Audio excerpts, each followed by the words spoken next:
The castle destroyed by a yummy dessert. Who'd have thought it could do that much hurt? All right, so in this video, I want to talk about how to just help atheists and how to point out how illogical their worldview is, because it's very simple. You only need to know a few things. First of all, we have to know what a worldview is in order to accuse our opponents of having one and then deconstructing what that worldview is. Atheism in and of itself is not and cannot qualify as a worldview, no matter what definition from any dictionary that I'm aware of you pull worldview from. You're not going to be able to show that atheism qualifies under that, because it doesn't cover all of how you see the world. It describes precisely one answer to one question: whether you believe there's a God or not, or whether you think there is a God or not. That's it. It's one answer to one question, and it doesn't tell you anything else about that person.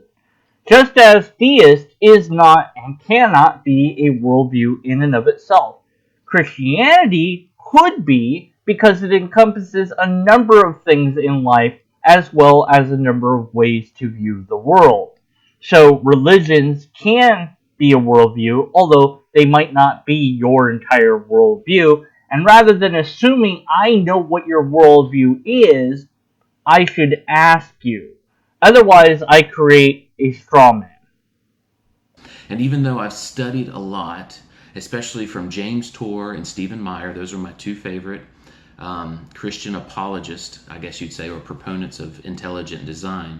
And I've also spent so much time listening to atheists. Intelligent design is not atheist.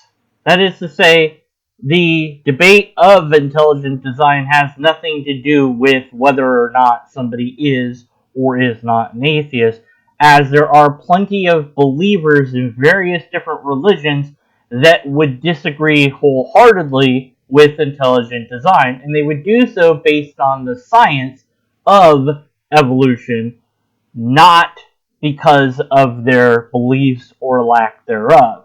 If you want to argue intelligent design, okay, well, what's your scientific methodology going to be for that? Because there's going to be a problem there. If you're listening to apologetics, they might be espousing a certain doctrine regarding a belief in God that is then being intertwined with something that they think science should be saying, but is in fact not saying. Essentially, you're looking for 1 plus 1 to equal a million, but that's not the way the world works. But if you're saying that in order to believe in your type of God, 1 plus 1 must equal a million, then yes, you're going to find people that agree with you. But nobody else is going to agree with you because of that. And in fact, they'll say, look, your God can't be real because it requires us to believe something that isn't real. If your God requires intelligent design to be a thing, it isn't real, because intelligent design isn't a thing. Biological evolution via natural selection, that is the thing that we've discovered to be the mechanism. So that's whatever the God, if there is a God, decided for whatever reason to use to propagate all of the life that we have on this small planet. If you want to say, well, no, but I want to challenge that, great. Get a peer-reviewed publication to accept your paper on intelligent design, win a Nobel Prize, and then we'll talk. Because that's what you're going to have to do to convince me that intelligent design's a science. It's not a science. Therefore, it's nothing. It's a non-argument. And even if you could do that, it would not negate the reasons that I specifically don't believe in God, because it has nothing to do with why I stopped believing in God. So this again makes this huge assumption about me and other atheists that, well, obviously we're just rejecting God because we've accepted biological evolution. No, not even the case. Like I said, there's thousands of different scientists around the world, different governments, different political views, different religions, that all agree with the science of biological evolution. They don't have a problem with it because it's evidence-based. It's not about the doctrine or the teaching of their particular religion. The only ones that support intelligent design are some Christians and some Hindus and some Muslims, not anything from the scientific community, although there are some failed scientists who indeed promote it because, well, they failed in their career, so this was a way for them to make money. But you can find anybody that will agree with anything. What you can't find is them demonstrably demonstrating that thing to be true within the field that they are saying it should be true in. If intelligent design was actual science, it would be in science. But it's not. So it isn't. But it has nothing to do with atheism one way or the other. It has everything to do with science, and you're going to have to take it up with scientists, not with atheists. Although some atheists will be able to dismantle you completely on the intelligent design arguments. I would not be one of them. I just know that there's logical fallacies in those arguments. That's what I'd be able to point out. It really boils down to what I'm going to teach you, that is the foundation of atheism. And if I've got this video game on my phone where the goal is to shoot these cannonballs at a castle and bring the castle down. And I never shoot high. I always shoot at the foundation, and that makes everything above it crumble. So if you can learn these few things, these few questions to ask atheists, then you can try to help them be delivered from atheism, from the illogical and unscientific view that is known as atheism. Atheism is not a science or has anything to do with science in the same way that theism has nothing to do with science. God is not a scientific thing. If it was, then we could discover God via scientific testing. Unless you're suggesting that we can indeed discover God via scientific testing, which would mean God is a natural phenomenon and not a supernatural phenomenon. And that would be interesting if we could do that. And I mean directly test God. I don't mean we'll look at the intelligent design that's not there argument, because that's not there. And even if you could show that, it wouldn't prove God, because you still wouldn't know what the intelligence was behind it anyways, and would therefore be making a ton of assumptions that are unwarranted. But atheism is not a science, nor is theism. There are philosophical positions on whether or not one believes in God or doesn't. That's it. Now, it might be logical or illogical to hold a position of that sort, but that requires a valid and sound argumentation within the confines of logic to show that position X, whatever that position is in fact illogical. So if you have a valid and sound argument against atheism, then great, present that argument. Which is a lack of a belief in God, because the proof of God is obvious. The very fact that you have to make a video saying that it's obvious suggests it's not obvious. If it was obvious, you wouldn't have to say, well, it's obvious, because we would all know. It'd be so obvious that everybody would already know. And everybody would have the same exact idea of God worldwide. But that's not the way it is. People have different ideas of what God is, or even if God is. Ideas about different types of God, versions of God, dying and rising gods, all sorts of different ideas that don't suggest a obviousness to any singular type of God. So, it's not obvious. And what we'll find out is that they just don't want to believe. That's really what it boils down to. Oh, I love the special knowledge that you just claim to have, that you can read all the atheists in the world's minds about this, and you just know what it is that's preventing them from coming to your particular type of God. Amazing! I did not know that you had this kind of ability. It's just fantastic. Man, why are you wasting your time on YouTube with that mind-reading ability of yours? If you can't tell from the tone of my voice, this is sarcasm. You don't know why atheists don't believe in your God, let alone any other God for that matter.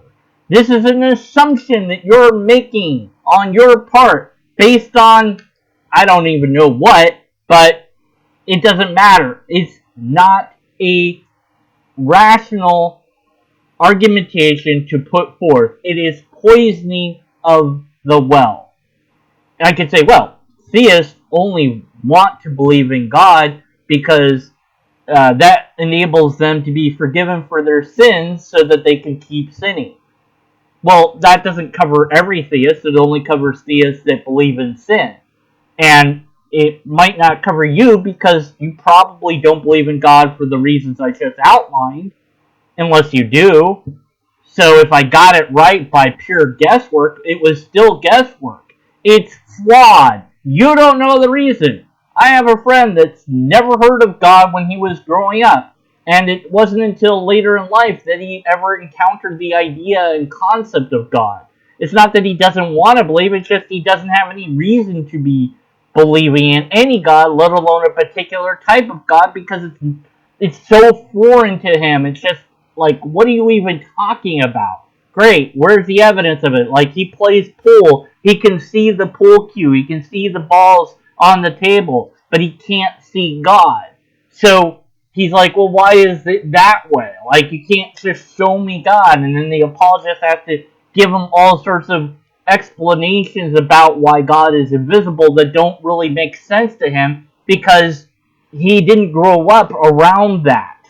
So no, it's not that people just don't want to believe. Yeah, whatever. If that's all you're going to do, I'm going to easily be dismantling you every step of the way. So the apologists that you've been listening to, probably not the best apologists out there. I don't know. I've never heard of them. But yeah, instead of assuming what your opponent thinks and how they think and why they don't believe, just ask them. All you're doing is creating straw men.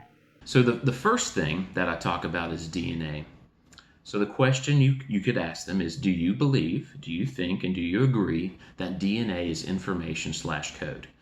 Questions contain premises embedded in them, and depending upon how you frame your questions, makes the question itself relevant or irrelevant, loaded or sound. So your question is malformed and potentially loaded. There's no real way to answer that question in the way it was asked. It would be similar to me saying, when did you stop beating your wife? Well, that's not a very fair question. It assumes that you are beating your wife or did in the past. It also assumes you have a wife. So you couldn't answer that question. It's not a fair question. The answer to your loaded question will be, I have no view one way or the other on it. Now what? See, by trying to teach other people, oh, here's the questions that you need to ask, because they will be unable to answer them, and that will be, you'll knock them down by asking them these questions. I can come up with all sorts of questions that you couldn't possibly hope to answer. It doesn't prove anything at all. It's completely irrelevant. What you need to do is give an argumentation for your side and or against whatever their side is. But you don't even know what their side is. You're just assuming things about it. So you're knocking at the wrong castle. In fact, it's not even that the princess is in another castle. It's that I don't even have a castle, and the place where I'm at is somewhere completely different that you're not even looking at. And it's fortified in such a way that you would never find it anyways. And all you had to do was ask, and I would have told you where it is, and you still wouldn't have been able to penetrate it. Is that analogy a bit much? Probably. But at any rate, no to your question here. I have no opinion one way or the other on it. It's malformed. It's a loaded question. And it would be something that you probably should ask a scientist, not necessarily just somebody that doesn't believe in God. Now, if they're honest, they're going to say yes. Many times, I did an interview with Godless Engineer the other night, and he kept trying to tell me that information, that DNA is not information. It's just these chemicals, and that's like saying a letter is not information. A letter is just ink and paper, and we know, who cares about the medium or the medium? It's information. And so I worded it differently. I was like, well, do you believe the information for that organism is in that DNA? And he would say yes. So pretty much, I mean, you could just, you can easily get them to say that DNA is information. I even later in the interview, I said, would you agree that DNA is a recipe for the organism? And he agreed with that. So you could word it differently to try to get them to admit that DNA is information. It's code, it's a recipe for the organism. It's not binary code like a computer, but it is a type of code, and then look up the definition for code. It's simply irrelevant who you can get to agree or disagree with you on how these words should be viewed. What it highlights to me is, again, this assumption that atheism or disbelief in God is based on acceptance of biological evolution. That by pushing forward the pseudoscience of intelligent design, that will somehow cause people to believe not just in God, but in your particular version of God. Even if you could convince me and others that intelligent design was correct by showing the science that it is, that wouldn't tell us anything about the designer. We could say, well, maybe it was aliens. How do we know? It doesn't tell us anything. In fact, actually, it would tell us some negative things about the designer. Given the fact that the design is not perfect, we'd have to at least say that the designer either didn't know enough to make it perfect or didn't care enough to make it perfect. Neither of those results is very theologically something that most theists would accept, because that would mean their designer is flawed in some way. So they might suggest, well, it's sin that made it that way. Well, okay, did the designer also make sin? Yeah, because the designer made everything, right? So then it's still the designer's fault, no matter how you square that peg. So it can't get us to where you want it to go, and it certainly couldn't get us to a particular type of God. Intelligent design is a non-science. It's a non-starter. And it's just not interesting to many atheists because we've heard it all before. Many are well educated in the science and understand it enough to just completely devastate this stuff. But all that you need is the fact that there are a majority of scientists that agree with biological evolution and look at intelligent design as pseudoscience. The reasons behind that are evident when you understand the methodologies of science, which, if you're a proponent of intelligent design, you have to either actively ignore or argue against. In either case, you're spitting out nonsense rather than leading anyone to belief in your particular God, because you believe essentially 1 plus 1 is a million. And the rest of us are going, no, it's not a million. And even if you could show it was a million, that wouldn't mean that your God's real, but no, it's not a million. You'll find out that you have to look up definitions a lot, and ask people, do you, can we look up the definition of code or information? Would you agree that that describes DNA? The second point is you ask them, well, do you believe that information or code only comes from a mind? This is a loaded, malformed question. My position could be, I have no position on that question. Now what? The problem again is you're trying to tell people, hey, if you ask this question, they'll have to answer it in the way that you want to, and that will make you right. No, it won't. What if they have no position one way or the other on it? I don't know. Maybe, maybe not. I have no idea.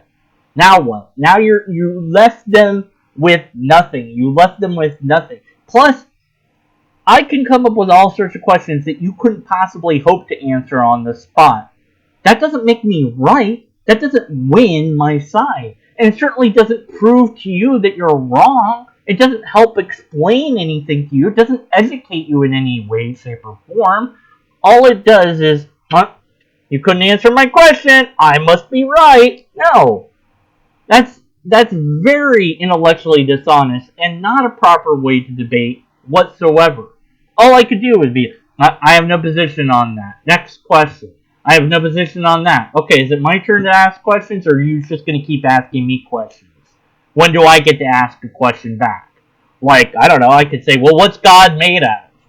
Well, that's not a fair question, because it assumes that God is made of something. It also assumes there's a God to be made of something in the first place as well, because the question contains premises embedded in it that you kind of have to tentatively grant in order to answer the question. So, yeah, I can come up with all sorts of questions that you couldn't possibly hope to answer due to them being loaded or malformed or both, and that doesn't prove anything to anybody. It is not a good way to debate, and it does not prove your points. And then, they're going to disagree with you typically on one of these, and then you could just, kindly say, well, I disagree with you. I think information only comes from a mind.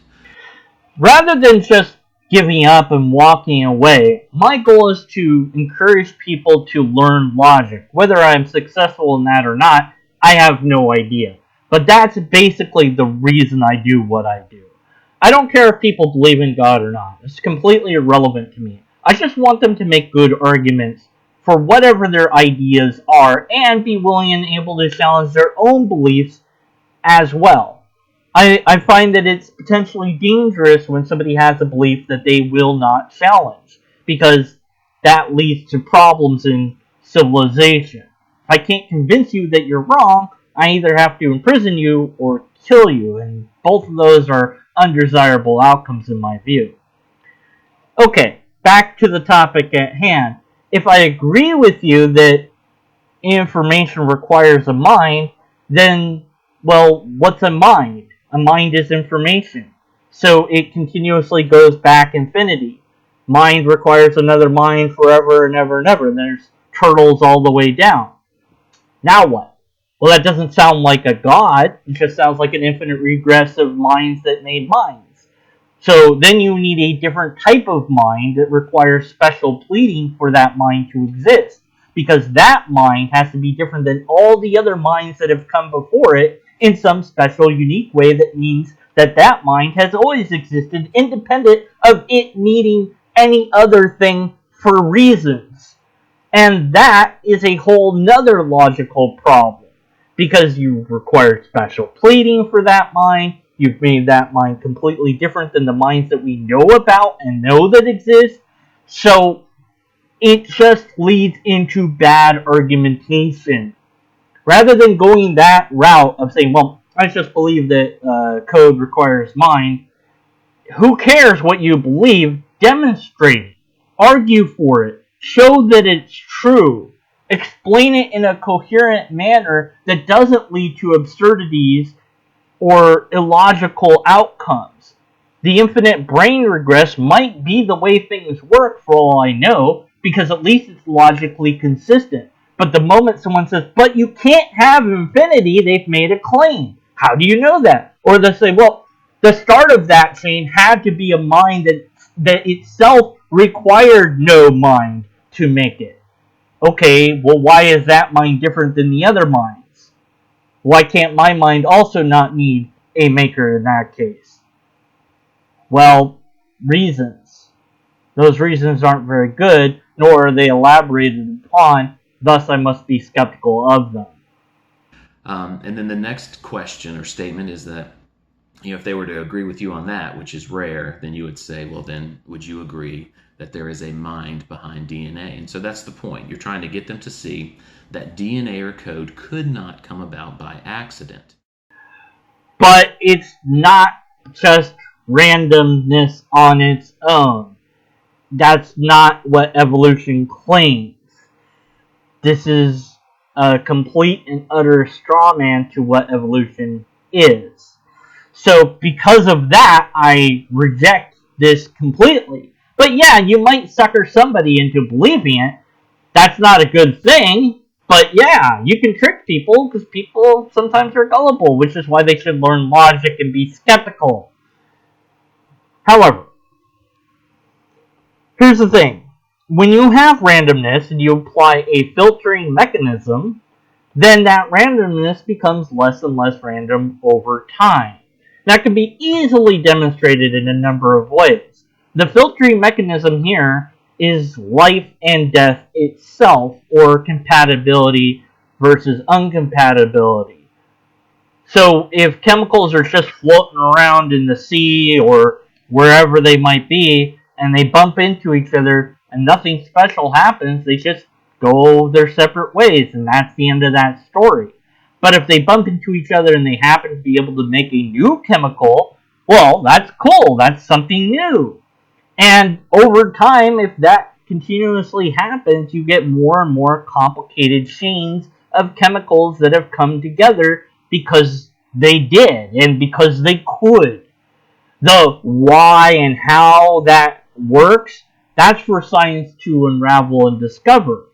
We can make any speculation about that. You might say, well, God is encouraging the chemicals to go towards each other or whatever. I guess, I'm not going to sit there and try to make sense of that sort of stuff, but biology and chemistry lead us to the inevitable conclusion that biological evolution did take place and is taking place even as we speak, and is not chance alone.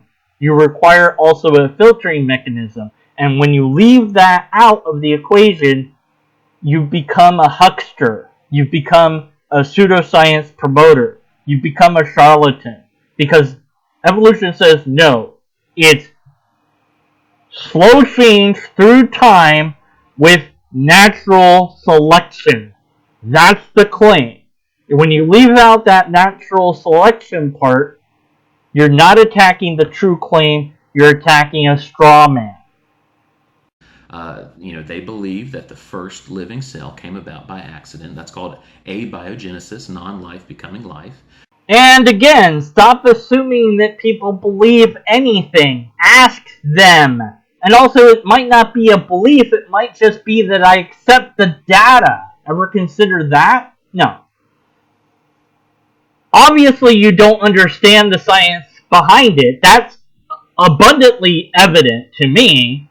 But that doesn't matter. I don't care about your non-understanding about the science. That has nothing to do with why I don't believe in God at all. And again, even if you could say that this isn't how things came about, and you have a better explanation than abiogenesis, which isn't quite life becoming, or non-life becoming life, although somewhat that happens. Life becomes non-life. Yeah, that's called you dying. So it's a thing. If it can go one way, why couldn't it go the other? It just takes a lot of time and the right circumstances to get there. It's a slow gradient process over time.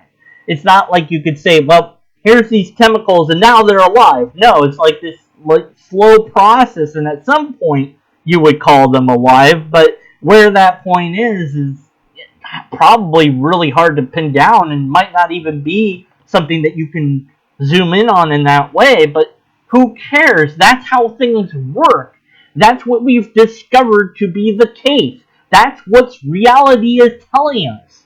Whether you want to accept it, understand it, or agree with it is a separate matter. And whether you want to continue to promote your pseudoscience of intelligent design, that's up to you. But it has nothing to do with why I don't believe in God at all. You could ask them, do you believe that first cell had DNA in it, and that DNA had the recipe for that single cell organism?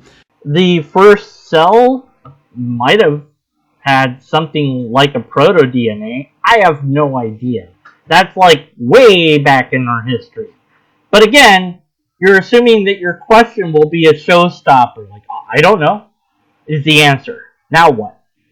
See, you're left with nothing. Your methodology is flawed. And then you could ask them, do you really think that's logical to believe that the first living cell somehow obtained a recipe that came from no mind? Yes, you could ask that, but you'd be ignoring all the science and logic in order to ask that loaded, malformed question. But yeah, you can ask any question you want, but once again, it's a bad mythology to use. It doesn't get to where you're hoping to get to. Like, oh, doesn't it make sense that the number 1 with the symbol plus next to another number 1 equals 2? Well, yeah, that makes sense. Well, how can that be? Unless there's a creator of the number 1. After all, you and I both have to be able to write the number 1. Did humans invent the number 1? Well, how did that work? At some point, somewhere, someone had to give them the idea of the number 1, and that couldn't have been a human, so it had to be aliens from the future. Yeah, you can do anything with nonsense. Try logic. It's refreshing. I know you mentioned logic, but you're so far removed from logic that logic can't even see you anymore, and it misses you and wants you back. I'm going to leave in that I could hear my brother laughing in the background. Because, man, then ask them to look at the complexity of a single cell. It is, they say it's simple, but then I assume they just haven't investigated how complex a single cell is. If you look at the cells of today, of course they're complex, but that's not the cell that anybody would call simple. That would be the cells at like the very beginning of evolution. And we don't have those today to study necessarily, although we have a very good reason to think that they got to the place they got to via all the data and information that's available for that out there, that obviously you have to ignore in order to be a proponent of intelligent design. But again, this is science and nothing to do with why I don't believe in God. Because there's no such thing as a simple cell. A cell is able to metabolize and reproduce. It has all these different mechanisms inside of it. Well, it's quite easy to claim that there's no such thing as fill in the blank without any evidence that there is no such thing as that. And, ignoring the actual science of the matter certainly helps you to maintain your view of the nonsense that you hold to be true, but that doesn't convince me that there's a God. So, no to everything that you're saying. There's a very complicated process of how this actually works that you're ignoring. So, go learn the actual science, then come back. But that still won't fix the core problem of convincing me that there's a God, because you don't even know why it is I don't believe in God. So, you're just not addressing me at this point, which you haven't been this whole time, but the whole point of my video is to complain about it. So, and then the next thing is they'll say, well, who created your God, right? And then that's where you say that, hey, I believe a definition of God is that he is eternal. He was never created. And then I say something to the effect of, well, do you believe, you really have two options, do you believe that matter accidentally created information and code and life and consciousness, or do you believe a life form outside of our three spatial dimensions created life and DNA and code? this is the fallacy of the false dichotomy, false choice. There's other choices available, and also, again, you're asking what people believe rather than, I don't know, why not just, what's the data say? Forget about what people believe, what's the data say? Because that's really all that matters to me, is what the data says. But I couldn't answer your loaded, malformed question because it's a false dichotomy. Here's the problem. I can offer a third possibility. There was an intelligence that created all of the universe and then died because it was worn out after doing so. There you go. Now what? Your God's dead. Oops. Well, but that's not the God you believe in. Great. I don't care what you believe in or don't believe in. What I care about is your methodology to show that that is a thing in the first place. And your argument is so incoherent that it cannot hope to get me to your conclusion. It's so full of anti-science and bad logic that I'll never be able to get there. You're not even on the same page as I am. You're in a different book on a different side of the world, and you're not even reading a book. I don't know. I'm throwing out weird analogies. Don't worry about them. Okay. The point is, via actual science, we know that everything you said is bull. Via logic, you haven't said a single thing that is coherent yet. And you continue to repeat the same thing over and over again. I mean, I guess I could keep going through your video and just keep repeating the same things over and over again. So I'll do it. I don't care. Usually I just stop the video and go, listen until blah, blah, blah. No, I'm not doing that. I'm doing the whole video. And so then the next thing I would do is I tell them, because clearly they're not buying what I'm saying. So I say, well, if you're really interested in the evidence, please go listen to James Tour and Stephen Meyer. They're both scientists. Not only are there more people that agree with biological evolution that are scientists, but there's so many that they're able to have a Project Steve that has 220 plus Steves listed that agree with biological evolution that are scientists. So, how many did you have again? 2? That's nice. Yeah, well, we've got 220 plus. So, I guess we win. Although that's not how things work, and the fact that you have a couple of scientists who agree with your views doesn't mean anything. Where's their science? Oh, that's right. ID isn't a science, so they don't have any. I don't care what your creationist friends believe. I care about the data. But none of this has to do with why I don't believe in God, which I'm going to keep saying because it's fun. And then I would say, check out a video by Carl Sagan. Now, most atheists love Carl Sagan. I don't know if he was an atheist. He was at least an agnostic.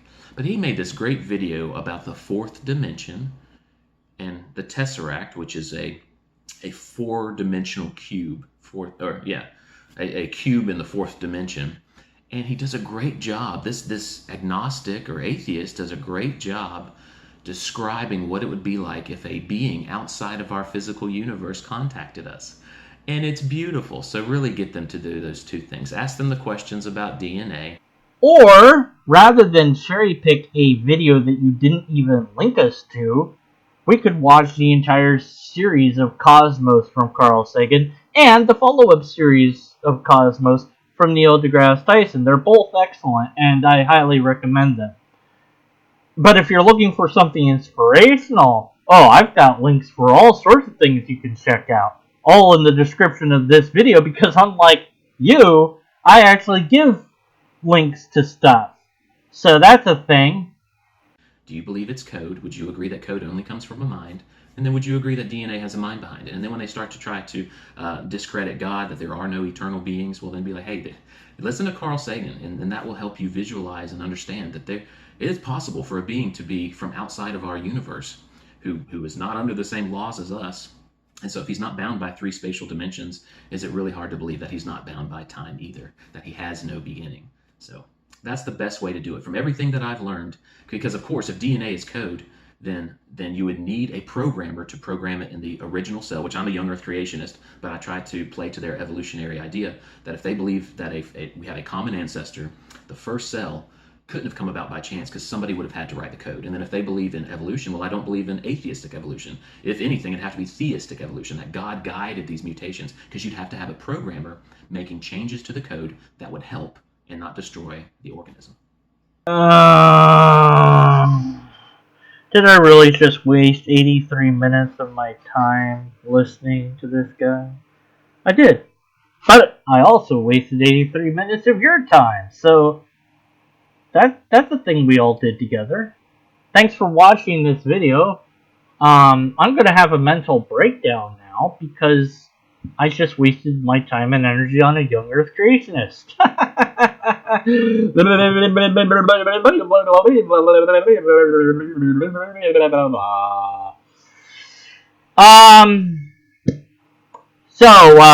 We didn't have any empirical evidence or repeatable tests or valid and sound arguments, and we're not going to get any from this guy. So, not only do we have to be skeptical in this case, but we have to outright reject his conclusions. It's pretty bad. It's really bad. Thanks for watching. Be sure to comment, like, subscribe, hit the bell, share it on Facebook. You could talk to a lot of people that are far smarter about science than I am, and they